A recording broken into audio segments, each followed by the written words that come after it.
our Mbiru and this is our Ngege, the original tilapia of Lake Victoria. And you can see the white lipstick there very clearly.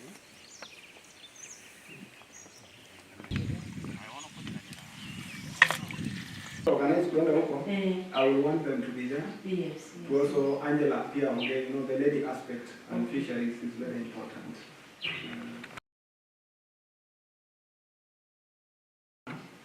We work with community. So that is a community project in Homa Bay County.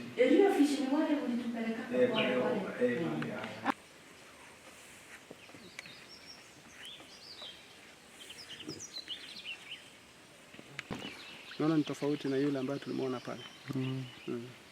It's more silver than Niloticus. Niloticus has bands on the tail. It's more dark in its appearance, but this one is much lighter. It's more silverish, and the body depth is much slimmer than Niloticus. Niloticus has a much bigger body depth. Tutapiga picha ile tutatumia kwa script sasa ikiwa na kopia. Piga picha.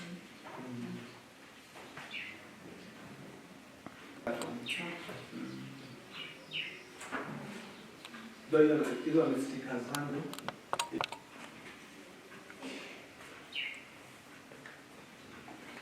Hata ukitaka naweza nikatoa kwa maji, haitaonyesha vizuri. This is it. Okay. Alafu pia unachukua ni food tumeleta.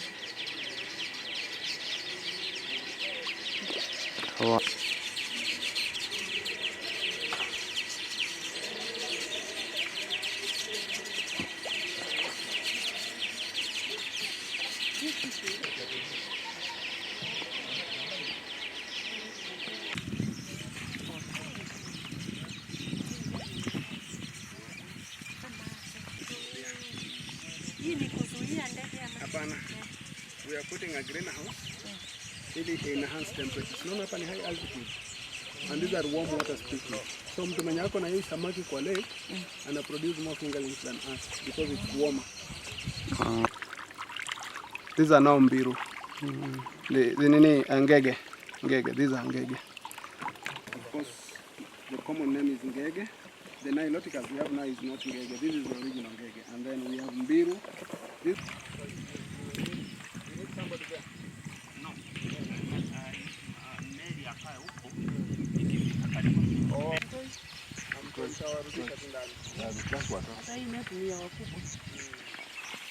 ile background mlikuwa mnahitaji wapi? Tu. So these are our brooders.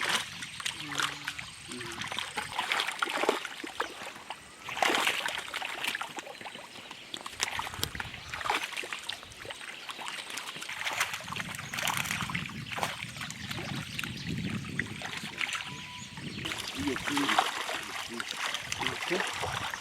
You can picture him with that one.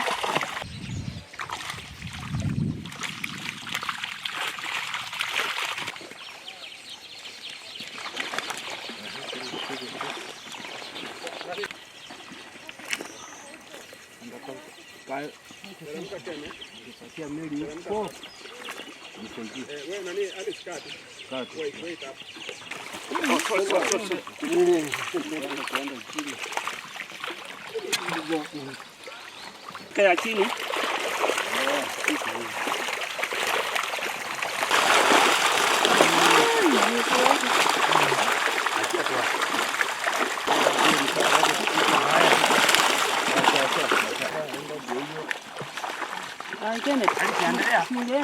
In the early 50s and before, these were the main catches of Lake Victoria and its other basins and its neighboring lakes.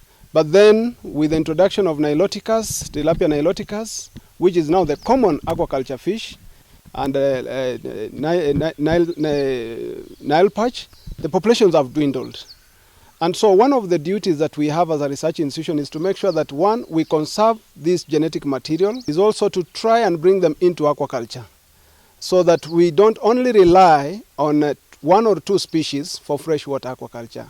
We know very well that Nile tilapia is doing very well across the globe. And so For us, we are rich in our tilapins, and these two species have been brought in by the Kenya Marine and Fisheries Research Institute to be tested in their performance.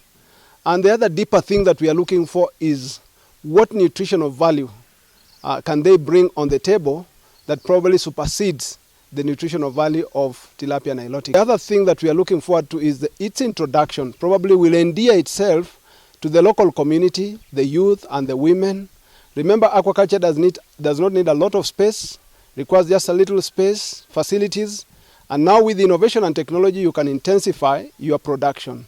And therefore, we are, as a sector, the blue economy, we are bringing on board a subsector that is aquaculture, that is able to make economic meaning to our communities, and more especially women, the vulnerable, the PWDs, and also the youth, that they can be able to actually do these enterprises without many challenges. Means we are creating employment, we are ensuring food security and nutrition, and we are also ensuring inclusivity in this aspect. And that means we are responding to SDG 1 in matters of food security and all that, and also looking at partnership, being that it's a species that is shared among the waters that are shared in East Africa.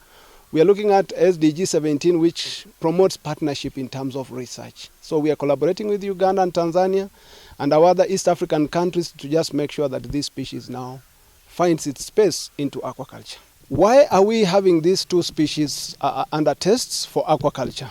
We are all aware that protein source is one of the most expensive commodities in the market, be it cereals or animal source.